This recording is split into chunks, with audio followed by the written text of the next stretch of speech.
Salubonani, thanda ukubonga uNkulunkulu osigcinileyo futhi wasipha elinye ilanga elinye ithuba lokubana akhulume lathi silungisise ubudlelwano bethu laye. Siphinde silungisise sihlobhe ethandekayo ubudlelwano bethu labanye abantu. Lokhu kuqakathekile insuku zonke. Ngazi uye emsebenzini, utshone ngikhaya, uye emashop, sihlangana siphila labanye abantu okumele sibaphathe kuhle, okumele sikhulume labo kuhle.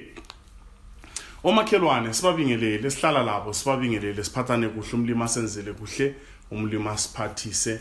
Abanye singama leaders ku community, phila kuhle, uthungamele kuhle abantu, kuqakathekile khona umlimi uzasisiza, umlimi kumele asisize kukhona lokho. Sesikhulumile ngenkosi yokuqala yako Israel uSaul, sakhuluma ngoDavid, waba inkosi yesibili uDavid. Namhla sikhuluma ngenkosi yesi-3 uSolomon. Solomon ngumntaka David. Siyazi indaba uDavid lo Bathsheba owayengumka Uriya. Kwaphosa kwakhutheka mpijana. Sebezifaka esikhundleni uAdonijah. Sebezifaka esikhundleni, sebebona umdala eselupheli. But wagcina engenele uNathan, kwaphumelela uSolomon, wasesiba inkosi. Asibambeni lapha. Wasesiba inkosi uSolomon, inkosi yesithathu, inkosi yesi-3 ye-United Kingdom. Israel kuphela kubambeni. Phambili ngale sizabe sikubona, siyake sikubale eBhayibhelini ukuthi uzawuthiwa ngomnyaka othize wokubusa kwenkosi ubani ko-Israyeli, ubani wayebusa koJuda. Zabheda ke ngenxa yayona le indoda esikhuluma ngayo namhlanje. Ngeviki elizayo sizabe sithinta ngokuthi kwaphambaniseka ngaphi, kodwa kasibambeni lokhu okuqakathekileyo ngamafitshane. Ongabala uSecond Chronicles chapter 1 kusiya ku-12, lo First Kings 3 verse 7 kusiya ku-16, kusiya ku-28 khona ngale sizathola ke nansi indoda le. Ngiyayithanda uSolomon. Asithinteni lawa amavesi amalutshwane akhulunywa ngawo ku chapter 3 oka First Kings. Uthi yena Solomon ask for wisdom, ucela inhlakanipho. Esengenile esikhundleni uSolomon kulento ayicelayo kuNkulunkulu. Solomon answered, "You have shown great kindness to your servant, my father David, because he was faithful to you and righteous and upright in heart. You have continued to his great kindness to him and have given him a son to sit on his throne this very day. Now Lord my God, may you have made your servant king in place of my father David. But I am only a little child and do not know how to carry out my duties." Xa esekhuleka uSolomon ambonga umlimi ukuthi uNkulunkulu ngiyabonga ukuthi sungifakile esikhundleni sikababa uDavid owayethembekile elungile phambi kobuso bakho. Mina wangitshengisa umuso ongaka, wangifaka esikhundleni. Kasibeni lalo umoya lathi ukuthi kukho konke esikutolileyo simbonge uJehova, sisibone isandla sikamlimi. Mlimi usungifakile emsebenzini, ngiyakubonga malidumisa igama lakho. Mlimi usungifakise wangichaphisa lapha laphana, ngiyabonga. uSolomon ngathi ukuthi kuhlakanipha kwami, uthi mlimi ngilapha kulesi sikhundla sengihleze esihlalweni sobukhosi, abantu bathi bayethe kimi kungenxa yakho owangifakayo. Kodwa mlimi ngicela ungincedise, but I am only a little child and do not know how to carry out my duties. Umthandazo. Ngincedisa mlimi kuli position enkulu ongifake kiyo. Mina kangiso baba wami uDavid. Ngiyimi ngilamaphutha ami, ngilokwehluleka kwami, ama weaknesses ami, ngicela usizo oluvela kuwe. Help me, God, for I am only a little child. Nxa ungasathungamelanga, nxa ungasangithungamelanga, ngizenza amaphutha amangalisayo. Ngicela ungiphathise uNkulunkulu, ngicela ungisize, So asikhulekeni, asiceleni umlimi, asiceleni guidance evela ezulwini, asiceleni umlimi athungamele ama-plans ethu, athungamele lapha sesifake khona. Obhalayo abesesithi yena kancane la, position does not give holiness of character. Position does not give holiness of character. Ukuthi usesikhundleni esikhulu ungumfundisi, abantu babiza bathi bona nxa bekhuluma ngawe lawe bathi man of God, bathi umnali, bathi ogcotshiweyo. That alone yi position. It doesn't give holiness of character. So kudinga amandla ezulu, sekudinga ukubana useche njengoSolomon, ukhale kumlimi uthi mlimi ngiyabonga noma ngikuli position kodwa kangiphelelanga nxa wena ungamphelelisanga. Angisoze ngenelise nxa ungangithungamelanga. Okwenza uSolomon azwisise kumbacele ukuthi umlimi amphathise nanko kunye. The higher the position a man occupies, the greater the responsibilities that he has to bear. Nxa uphethe isikhundla esikhulu, kukhulu okukhangelelwe kuwe njengomuntu, kumnengi okumele ukugcwalise. Singenza ngamandla ethu siza kwehluleka. uSolomon wakhangela wathi mina yebo sengisesikhundleni esiphakemeyo, but I am only human. Ngidinga i-divine power ukuze lokhu engiphaka asibambeni apha sobesithandika, ukuze lay position engikiyo ibe isibusiso ebantwini engibathungamelayo. Kudinga amandla ezulu, kudinga inhlakanipho yezulu, kudinga isandla sikamlimi, kudinga ukuthi mina njengomuntu ngiconnecte kumlimi abese ngisebenzisa. Ngokuswelakala kwenhlanhla baningi abakuma positions amakhulu, but kabalawo umthandazo ukucela inkosi ukuthi ingenele. Sihle sithabe ukuthi ime izibambileyo abantu bangaphansi kwami, sikhukhumale, sithwalise abantu nzima, sihlukuluze ibandla. Bekumele sikhale njengoSolomon ukuthi uNkulunkulu ngingumntwana. Nxa esithi ngumntwana, uthi yena mlimi, inhliziyo yami, ingqondo yami ivulekile ukuthi wena ungifundise ukuthi ngenzeni. Ingqondo yami, inhliziyo yami ivulekile ukuthi ungilaye, ivulekile ukuthi ungithungamele.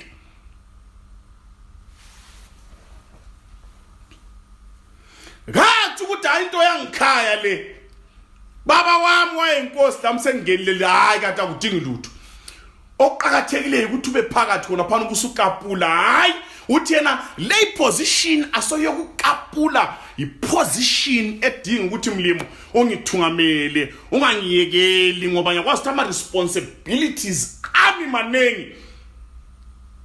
Njalo ngiyakwazi mlimo ukuthi kuba sekuposition enkulu kakuthi ukuthi sengiphelele, kakuthi ukuthi sengingcwele, kudinga wena ungihlanzisise ngegazi lakho. Umlimi asenzile kuhle, umlimi asiphathise. Solomon uyakhuleka, uSolomon uyacela kumlimi.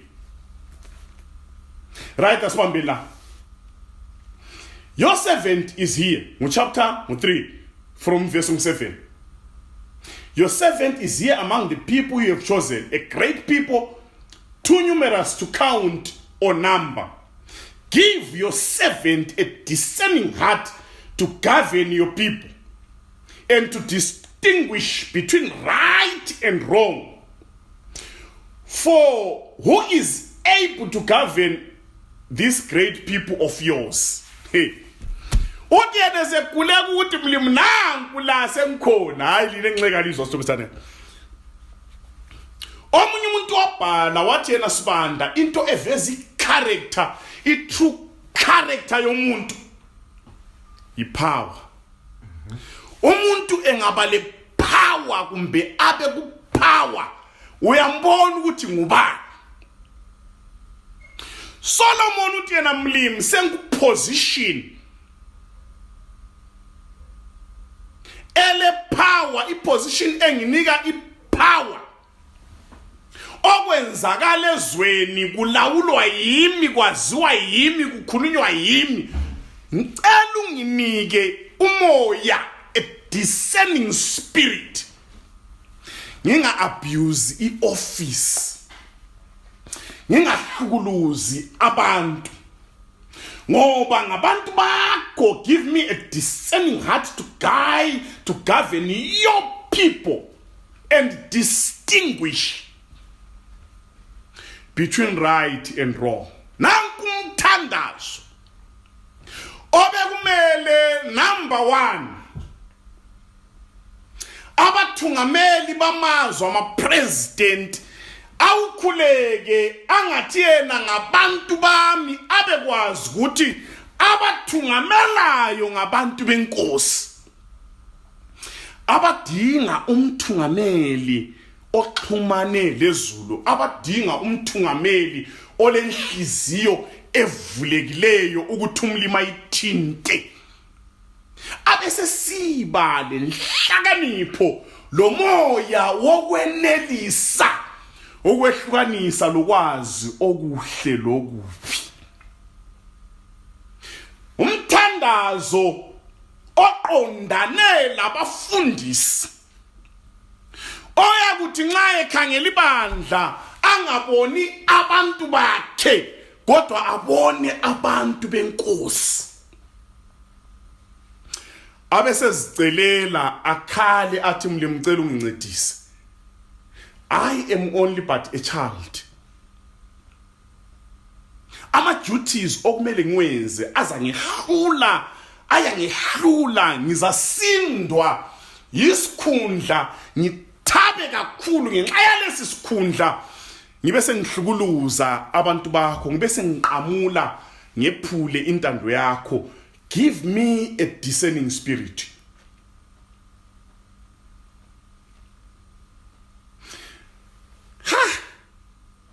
Laba kunzima la. Kuyimi lawe umlimi wathi nacela Solomon cela okufunayo, cela kimi okufunayo ngizakwenzela. uSolomon abesecela ukuhlakanipha, athi uNkulunkulu unika ukuhlakanipha, nginika ulwazi, nginika ukwehlukanisa, ukwenelisa ukwehlukanisa okubi lokuhle, nginika inhlakanipho edlula inhlakanipho. Then ngesicelo sakhe lesi, verse 10, the Lord was pleased that Solomon had asked this. So God said to him, since you have asked for this and not for long life,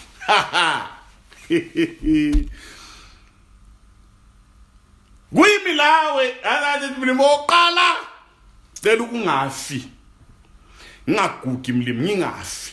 Hantu uthe kube yimi engicelayo, angifuni ukufa, angifuni ukuguga. Number 2 mlimi, or wealth for yourself, or have asked for the death of your enemies, but discernment. Bengilalele Solomon, bengisithi uzaqalisa uthi wena uNkulunkulu ngicela impilo ende, ngicela ukuphila ngingafi, ngicela ukuphila phakade. Ungaqeda lapho mlimi, ubusuva indela ulethe wonke amasaka lamagokoko enotho, mfuna ukunotha kunotheke. ngifuna abantu bezwe ngami, ngifuna abantu bacele kimi, ngifuna abantu babe ngaphansi kwami. Angifuni kuswela lutho umlimi. Ngifuna inotho yonke, imhlobo yonke yenkomo umlimi, ngifuna imhlobo yonke yemota, ngifuna imhlobo yonke yamafoni, ngifuna izindlu emazweni lendaweni ezidulayo. Kazanga ukucele lokhu uSolomon. Umlimi utena bengicabanga futhi uzaqasa ukungitshela ukuthi mlimi ngicela ungenzele ifavor uqede zonke izitha zami zife. Abanye bathoye umbane, abanye babe ne-stroke, abanye baphonga ukuvuka befile heart attack. Awukucelanga khona kuSolomon. Hey, liyamuza umlimi. Yimthandaza ahlale yizwa wona le. Nxa abantu bekhuleka bacela into zona lezi, uNkulunkulu ngicela impilo ende, ngicela inotho, mlimi kulabantu abangizondayo, ngicela udile lapho. Hlale yizwa umthandazo. Nxa sesiSolomon cela uhludanya kwazi vele engakaqamba into eziningi uyaqamba into lezi esingu-3.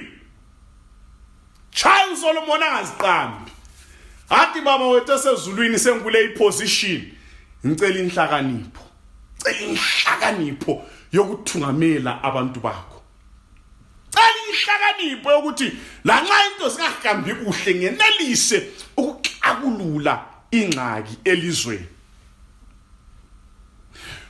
Twa umlimi wasethaba ngicela ukuva indlela mbijana lapha sokuthana. Ngicela ukukhuluma nathi, sesizalala, sesizavuka, sizatshona, sizabhoda siyele, senze njani, umnyaka uphele, khathesi uqalisile umnyaka, abantu babhalile, sibhalile, safaka ama resolutions ethu ebhokisini, safaka ama prayer request ethu emabhokisini, abanye siyawaqamela siwaphinda every day nxa sikhuleka. Abanye bavuke ebusuku, bakhuleke ngo-1, bakhuleke ngo-3, bakhuleke ebusuku. Sikhulekela kakhulu into lezi. Umlimi athi yena Solomon, bengicabanga ukuthi uzaziqamba. Nxa sizile ukudla sikhulekela impilo ende. Nxa sizile ukudla sikhulekela inotho. Mlimi ngicela ungibusise ngenotho. Nxa sizile ukudla sikhulekela siphinde ukuthi umlimi arevenge izitha zethu. Silwele Jesu, silwele ubachaye umlimi. Abantu bayaqansa ezintabeni besiyakhulekela zona izinto. Abantu bayahamba ngambona evila kuma camp meeting abantu bekhuleka bengama groups, umuntu akhuleka azachinga aginqe ekhulekela lezi zinto. Ngicabanga ukuthi singabala lapha singezwa ngoSolomon sike sitshintshe indlela esikhuleka ngayo. Sike sikhulekele ezinye izinto. uSolomon wathi hayi mlimi, mina ngicela inhlakanipho, asiceleni ukuzwisisa intando kaMlimi, asiceleni ukugcinwa ekukholweni, asiceleni ukunikwa amandla ukuhlamba ngendlela yokukholwa ukusa kwamalanga. Inotho izathi sibonakala, ilong life izathi sitholakala. Vele thina kasiyifuni lapha ilong life, sithenjisiwe, simelele, siyakwazi ukuthi ngenxa kaKristu asila long life, sile eternal life.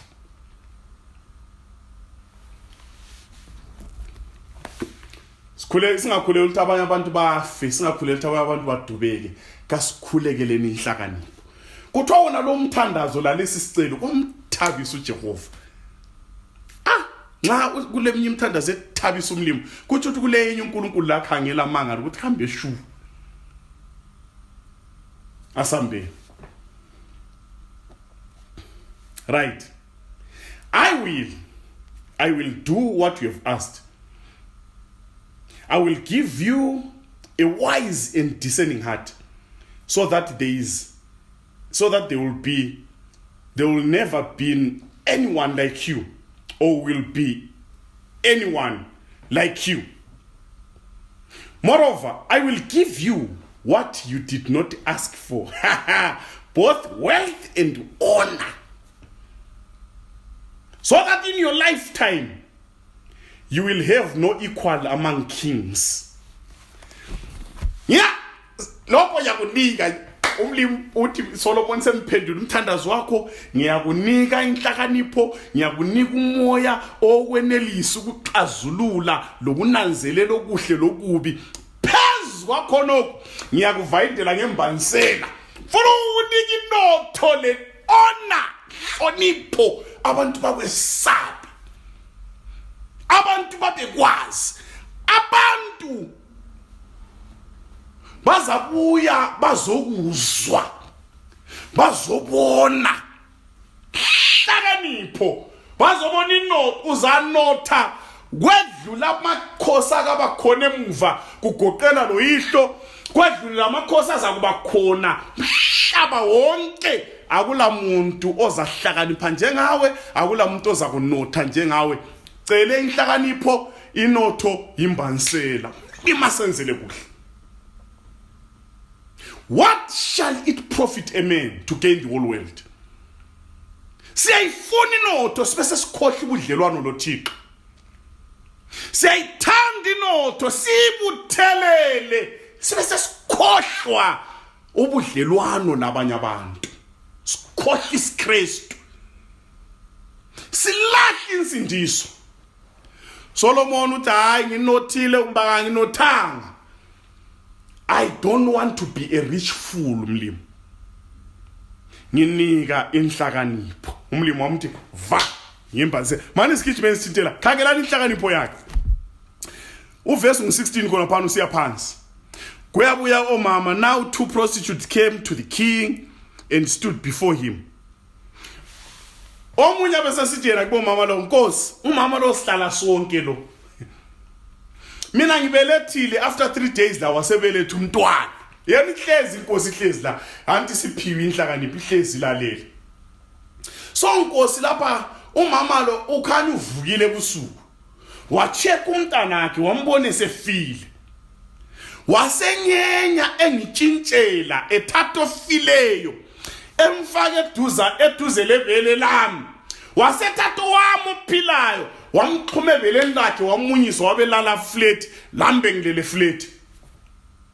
Ekuseni mlimi ngithe ngiyakhangela uyakhuluma uthi ngithe sengikhangelisisa umntanami ngabona ukuthi lo wasomntanami lo ofileyo. Ngathi ngiyakhangela lo wani ophila ngabona ukuthi umntanami lo.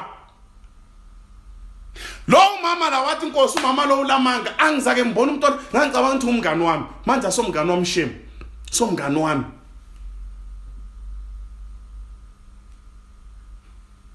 Hayi somngani la ke babona mama dala abantu bekhala abasasikhala selfula so inyembezi so bona bakabathi esibheli baba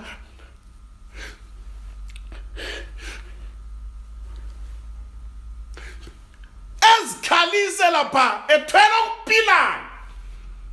Khangela Inkosi ama crocodile tears angamethusi.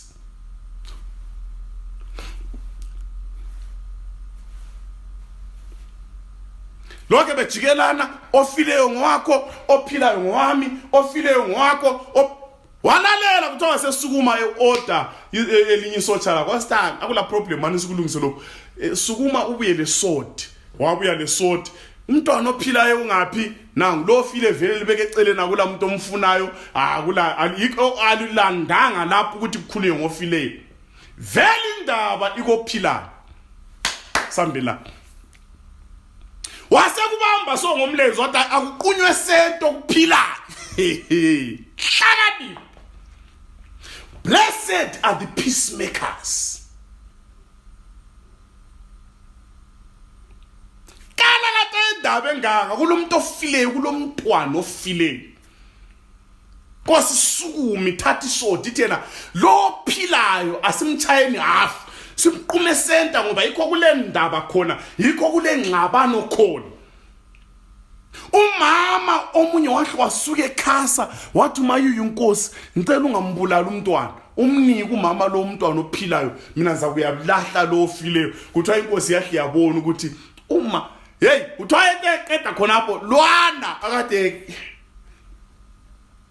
wasithi kaqunywe vele kaqunywe Inkosi yahle yabona ukuthi kalazwelo kakuheli sorry ngoba wakho umntwana vele ufizolo ebusuku sefuna lalo aluze afelwe la inkosi yasisukuma yathi yena lumama olesihelo lumama olozwelo ngumntwana ophilayo nguye umama womntwana umpheni kuthiwa abantu bonke bakuzwa lokhu bakubona lokhu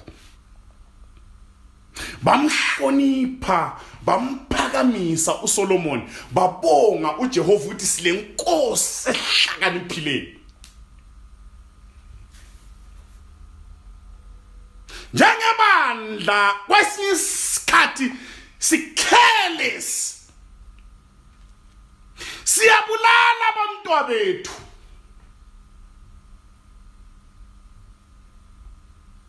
bandla ngumama kumele lilondle kumele longa abantwana balo but ngokuswelakala kwenhlanhla ngenxa yokubana kulabantu abangacelanga inhlakanipho njengoSolomon sesibulela abantwana kulokuthi ibandla kube indawo yokukhonza amabandla abhazuku uthole sokulelinye ngale elihlabela ingoma njengalabo abangapha ungacheka kubangwa umntwana ophilayo kubangwa ama-members ngoba ibandla isikhathi liba careless libulale ama-members e-church ngokungabi lo moya kaKristu wokwamukela manenga ama-church ungalalela imfundiso yafanana ulalele bahlabela ingoma ezifananayo ulalele what reform what obanise babhazuka waphuma wakuma laphana ungachekwa kubangwayo ngama-members aphilayo sikhathi sokubana sibuthane sikhathi sokubana sizwele sinakekele ama-members ngoba ngabantu benkosi okumele babe khona ekhaya umlimi asenzele kuhle umlimi asiphathise asibende inhlakanipho asibende uthando asibende umusa ngokaSolomon nxa ngicina mani ngicine ngalokho David wayefise ukuthi uzakwakhela uNkulunkulu ithempeli uNkulunkulu abesesithi hayi akwenza ukuthi uDavid ngiyabonga David ngiyathaba ukuthi ubuye lalo umcabango okubana ithabanekeli lokho lilitende sifuna ukwakha a permanent structure ibizo lami liyadunyiselwa khona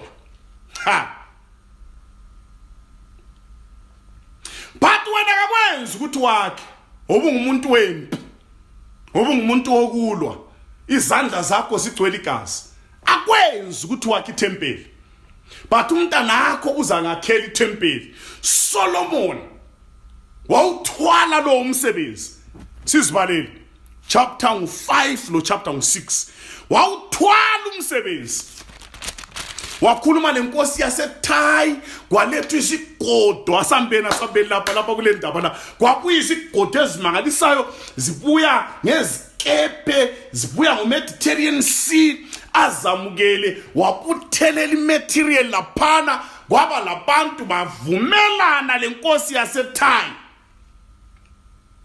yamnika izisebenzi wazibhadala uSolomon yona wayinika ukudla kwasilungiselelwa yaqeda kathi sasibambela indaba yethu namhlanje ithi ungabona usala la sekwehlule ungabona usala nje sokwehlule ungabona kusehlula la susele Bible lithi lona nxa esebuthelele selezisebenzi Solomon chapter 6 imaterial isikhona kwakulamadoda kwenye indawo in building the temple only blocks dressed at the quarry were used asibambela and no hammer no chisel or any iron tool was heard at the temple side while it was being built. Azindaba. Xa sekubuthelelwe izigodo zonke ithimba sikhona, amatshe sekhona, insimbi ezifunakalayo sezikhona, konke sekume kukhona laphana, bathe nxa beqalisa emsebenzini ngale kuQuarry site kwakulamadoda ayesuka la ethwele iplan angakhangela iplan abona ukuthi kufunakala ilitshe likhandwe libe shape le size efunakala ku site eyekwe temple eyikhethwe nguDavid eMount Moriah. Lapho Moses uAbraham asuka khona siyanikela umntwana wafika wenza ialtar.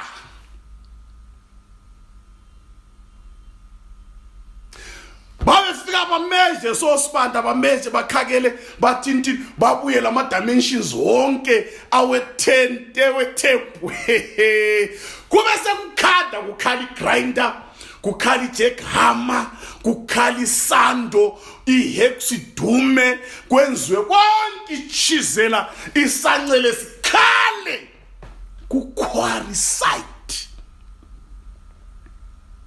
Kube sokuthwalwa izinto sezilungisiwe, kuthwalwe izinto sezishepiwe ngemeasurement eright, le size eright, bafike kuphela sekufakwe ifoundation phansi,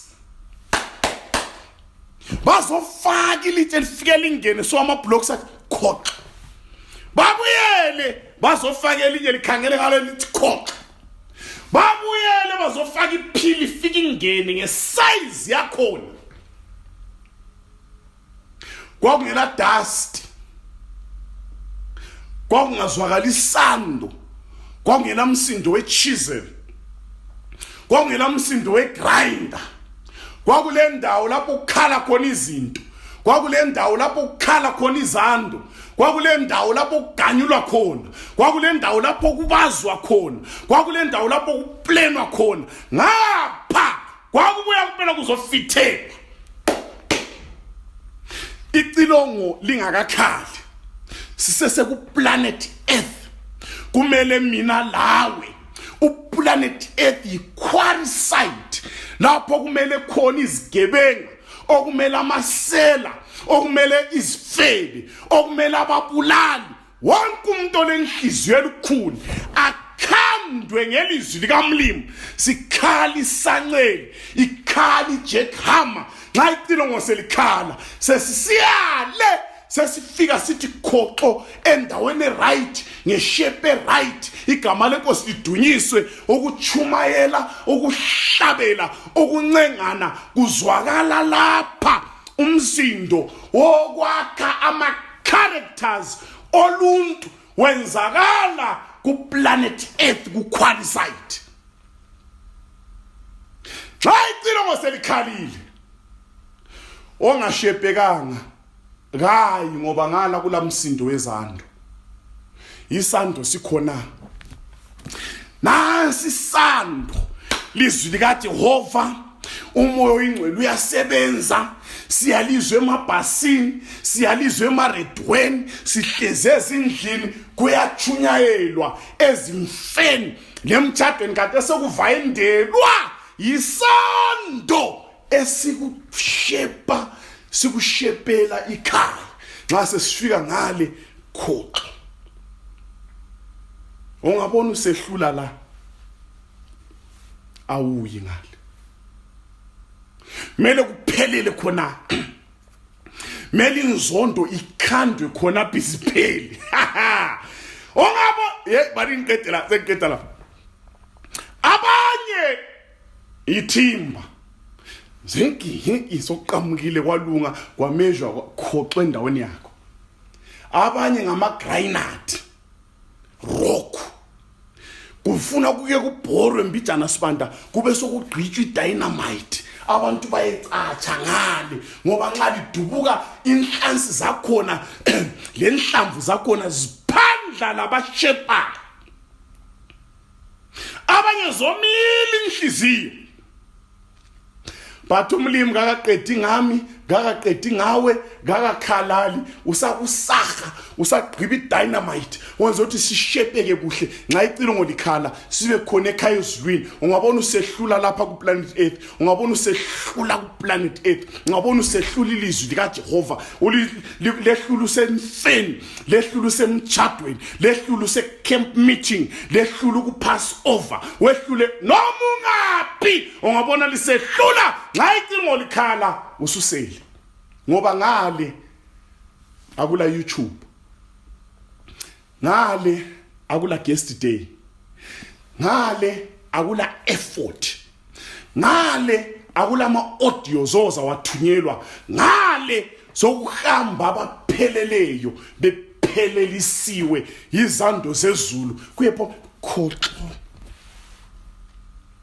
nasa siphelelisiwe sibese sithola umusa wokubona umdala ubuso lobuso umlimi asenzele kuhle umlimi asiphathise kudinga inhlakanipho kudinga ukuthi mina lawe sikhandwe ungabona sokusehlula la icolongo lingakhala ungakashepeki ususele umlimi asiphathise umlimi asisize ilizwi ngalizwa lichunyayelwa angani kuqondwa wena vele ku right kumele kuqondwe wena yi10 yakho yokuthi ushepwe ngoba uyafunakala ngalo umdula ukapheli nxa wena ungakashepeki umlimi asize umlimi asiphathise umlimi asenzele kuhla sivume isando sezulu sikhale lapha emhlabeni vele mele kuthumuzeke la kube le dust emangalisayo kube le dust emangalisayo kugrindwa mina kugrindwa wena kuchizelwa wena kuchizelwa mina sikhalisa ncele kuwe sikhale kimi nxa sisiye ekhaya perfect ngale yikuthula lo hallelujah glory to God igama lenkosi lidunyiswe asikhuleke nini baba olungileyo sezulwini siyazinikela sebenza lathi sebenza kithi silungise sese ku planet earth amaqhwala esono uyawazi xa icilongo likhala sibe khona kusindisweni ngegama lakho siyakhuleka amen.